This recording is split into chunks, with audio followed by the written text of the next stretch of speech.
Et coucou, bonne rentrée. J'ai rentré en matière de YouTube. Faux. Aujourd'hui les amis, on va parler de ce que l'être humain a pu faire de pire, jusqu'à encore pas très longtemps. Cette histoire, si tu la connais pas, c'est celle de la Vénus Hottentote. Tu vas l'adorer. Générique. Eat this. Alors la Vénus Hottentote, c'est qui? Elle s'appelle Saartjie Baartman. Ah non, pas Batman. Baartman. Non, la chauve-souris, tu fermes ta gueule. Saartjie, c'est une ancienne esclave qui est devenue ensuite artiste. On va y revenir. Elle est née en 1789 dans le Cap Oriental, près de l'Afrique du Sud. Elle est esclave dans la plantation de Pieter César et à ses 18 ans, à sa majorité, elle va être vendue dans la plantation de son frère Hendrik César. Oui, parce qu'à l'époque, on vendait des humains au calme. Et vous savez contre quoi elle a été vendue? Elle a été vendue contre du tabac et de l'eau de vie. C'est-à-dire que non seulement on les a vendus pendant 400 ans, mais en plus, ils valaient pas grand-chose. T'imagines la conversation qu'ils ont eue?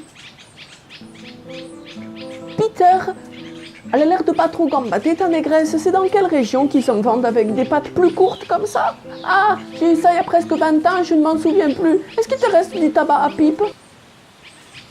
J'ai un dernier paquet que je comptais fumer ce soir avec la nouvelle alcool de Ludwig. Mais, dis-moi, est-ce qu'elle est facile à violer au moins avec le cul qu'elle a? Tiens, si tu veux t'amuser un peu ce soir, je te la vends contre le reste de ton tabac et la nouvelle gnôle de Ludwig. Et évidemment qu'elle est facile à violer. Elle mord un peu parfois, mais si tu as un bon fouet, ça te ferait aller. Là, tu me fais plaisir, frangin. Des anciens colons néerlandais, pour moi, ils ont l'accent allemand. Voilà, c'est ma vidéo, je fais ce que je veux. Voilà, peut-être ça s'est passé comme ça. Ou alors peut-être que tout ça, à l'époque, c'était hyper précieux et qu'aujourd'hui, avec l'inflation des prix, on verrait ça. Mais je veux pas aller au FC Barcelone, il me propose que 35 000 patates. Je voulais pas te le dire, mais tu as une offre du Paris Saint-Germain qui vient de tomber. Et il propose un paquet de 20 cigarettes entières et une bouteille d'eau de vie du grand-père de l'entraîneur. Mais non. 3 ans plus tard, alors qu'elle est super bien exploitée par Hendrik, celui-ci reçoit la visite d'Alexander Dunlop, un ami britannique. Et là, Alex, il découvre Saartjie et sa morphologie particulière. Oui, son bon gros boule, oui. Et là, il est pas bien. Il décide de convaincre Hendrik de absolument la ramener en Angleterre pour l'exposer à la foule. Et pour faire un billet. Oui. Et donc elle arrive en Angleterre, sans doudoune évidemment, et elle est exposée dans une cage, dans un théâtre londonien de Piccadilly Street. Piccadilly Street, tu connais, si t'as fait un peu de tourisme à Londres, c'est the place to be. Et après avoir été exposée nue partout en Angleterre et en Hollande, elle arrive dans notre beau pays qu'est la France. Donc elle arrive dans la France de Napoléon où le racisme scientifique est très encouragé. Le racisme scientifique. C'est tout un concept, le 19e siècle. En mars 1815, Geoffroy Saint-Hilaire, un professeur de zoologie au Muséum d'Histoire Naturelle, un zoologiste le mec, il décide de l'examiner parce qu'il voit en elle une nouvelle race. Et il conclut, bien qu'elle parle plusieurs langues que lui-même ignore, que c'est une race qui se rapproche plus de l'orang-outan.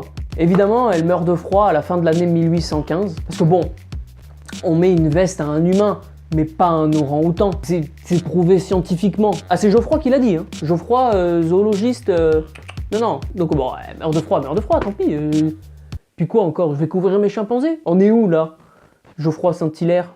Alors là, les amis, on arrive sur la partie la plus dégueulasse. Georges Cuvier. Donc après sa mort, l'État français prend possession de son corps au nom de la science. Tu te souviens le racisme scientifique? Et l'anatomiste Georges Cuvier décide de l'examiner, de la disséquer et de la mouler dans du plâtre. Car selon lui, Saartjie est la preuve de l'infériorité de la race nègre. Si c'est un anatomiste qui le dit. Le 19e siècle? Oh putain, c'était dégueulasse. Donc son corps et son squelette sont exposés au musée de l'homme à Paris comme preuve de la supériorité de la race blanche. Jusqu'en 74, pas 1874, 1974. Tu as bien calculé, elle a été exposée 150 ans. En 1974, on est 30 ans après la Seconde Guerre mondiale, les gars. Ta maman, elle était née en 1974, tu vois, elle aurait pu aller au musée de l'homme à Paris avec ton papa et sa maman, tu vois, ton papy et mamie, et mamie qui aurait pu dire, tu vois, cette nègre avec son gros cul, c'est la preuve que la race blanche est supérieure. En 1974, putain, mec, on va où là? Bon, heureusement que tout ça maintenant c'est du passé, mais il faut pas oublier non plus,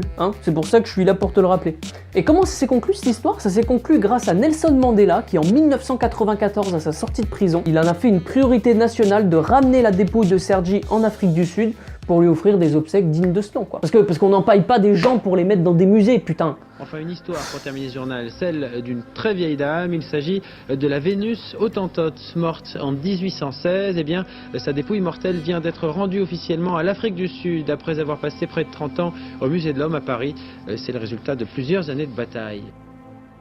Saartjie Baartman, mieux connue comme la Vénus Hottentote, n'avait que 27 ans quand elle est morte. C'était en 1816, après avoir été exhibée en Angleterre et en France comme une bête de foire et un objet de curiosité sexuelle. Si son corps a traversé les siècles, c'est toujours en étant exhibé, mais cette fois-ci dans un musée d'histoire naturelle de Paris. Le moulage de son corps et son squelette y sont restés exposés jusqu'en 1974. Saartjie Baartman est devenu un symbole pour le peuple sud-africain. Le symbole d'un pays qui a besoin d'être confronté et de connaître son passé. Un passé teinté d'esclavage et de colonialisme. Hier, par cette cérémonie solennelle, presque un hommage religieux, l'Afrique du Sud a voulu réaffirmer sa dignité. Une dignité dont la Vénus Hottentote se fait désormais le symbole. Pour dernière info, aujourd'hui, Geoffroy Saint-Hilaire, alias Saartjie est une espèce d'orang-outan, et Georges Cuvier, alias la race blanche est supérieure, regardez-moi ce cul, ils ont encore leur nom de rue à Paris. C'est deux rues qui se croisent juste à l'entrée du Muséum d'Histoire Naturelle de Paris.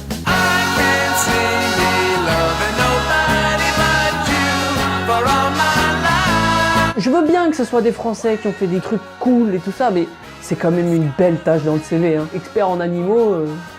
Perso, moi, devant le Muséum d'Histoire Naturelle de Paris, j'aurais mis rue Darwin, tu vois. Mais sûrement pas Cuvier ou Saint-Hilaire, ça c'est sûr. Et voilà les amis, c'est la fin de cette vidéo, c'est la fin de cette histoire énorme. La Vénus Hottentote, c'est une histoire méconnue que je voulais absolument raconter. Il y a même eu un film sur elle de Abdelatif Kechiche, le réalisateur de La vie d'Adèle, qui s'appelle La Vénus Noire. Je vous mets l'affiche ici. Peut-être que c'est de la merde, j'ai pas vu le film, je sais pas. Si tu as apprécié le contenu, évidemment, like, partage, commente, c'est très important pour moi. Merci à tous ceux qui sont venus me voir jouer sur scène, parce que oui, je fais de la scène aussi. Si tu connais d'autres histoires incroyables comme ça et méconnues, écris-les-moi en commentaire, je regarderai, je ferai des recherches. Quoi qu'il en soit, prenez soin des gens autour de vous, c'était Robin FJR. Ciao.